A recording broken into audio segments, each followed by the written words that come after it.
दिल को छू लेने वाली कहानी।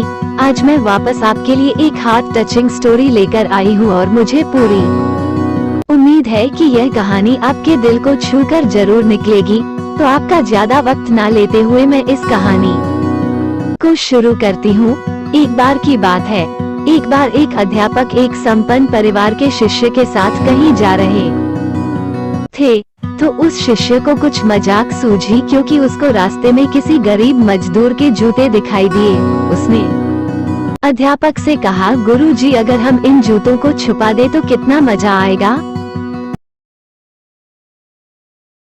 रहा था, लेकिन गुरुजी ने कहा कि नहीं, गरीब इंसान के साथ इस तरह का भद्दा मजाक करना ठीक नहीं है। उसने कहा, क्यों ना हम इन जूतों में कुछ सिक्के डाल दें और देखें कि इसका इस गरीब मजदूर पर क्या प्रभाव पड़ता है। उन्होंने ऐसा ही किया। जैसे ही मजदूर अपना काम करके लौटा और उसने एक पाँव अपने जूते में डाला तो उसको कुछ कठोर सा महसूस हुआ। उसने अंदर हाथ डाला तो उसको कुछ सिक्के दिखाई दिए। वो थोड़ा आश्चर्य में पड़ गया। आसपास किसी को देखा तो कोई भी दिखा। वापस उसने दूसरा पैर अपने जूते में डाला और वापस उसको उसमें कुछ सिक्के दिखाई दिए। अब दोनों जूतों के सिक्कों को उसने अपने हाथों में रखा और प्रभु की तरफ इशारा किया, हे प्रभु, पता नहीं इस भले मानुष ने ये सिक्के मेरे जूतों में छुपाए हैं, लेकिन जिसने भी छुपाए हैं उसको मेरी दुआ है ताकि इन पैसों से मैं अपने बच्चों और पत्नी के लिए कुछ खाना और दवाइयाँ ला सकूंगा। और इतना बोलकर वो चला गया।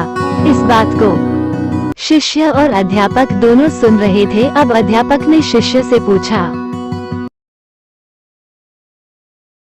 अब तुम मुझे बताओ कि तुम्हें कैसा महसूस हुआ, तुम्हारी पहले वाली मजाक या मेरा ये तरीका। तो उसने कहा कि गुरुजी, मैं आपसे क्षमा चाहता हूँ। अब मुझे समझ आ गया है कि सच्ची खुशी किस चीज में है। जब हम किसी की मजाक उड़ाते हैं तो हमें कुछ पल का आनंद मिलता है, लेकिन इससे हमें बद्दुआ मिलती है। लेकिन अगर हम किसी की मुश्किल परिस्थिति में मदद करते हैं और जिसकी भी हम मदद करते हैं उसको भी नहीं पता कि हमने उसकी मदद की है, लेकिन अंदर ही अंदर हमें पता है कि हमने उस इंसान की मदद की है। यही सच्ची खुशी है, जब हम दूसरों को खुश। समाप्त। कैसा लगा आपको स्टोरी कमेंट करके बताएं। इसी तरह खुशियाँ बांटते रहिए, लोगों की मदद करते रहिए और दान करते रहिए जिसके भी आप काबिल हो।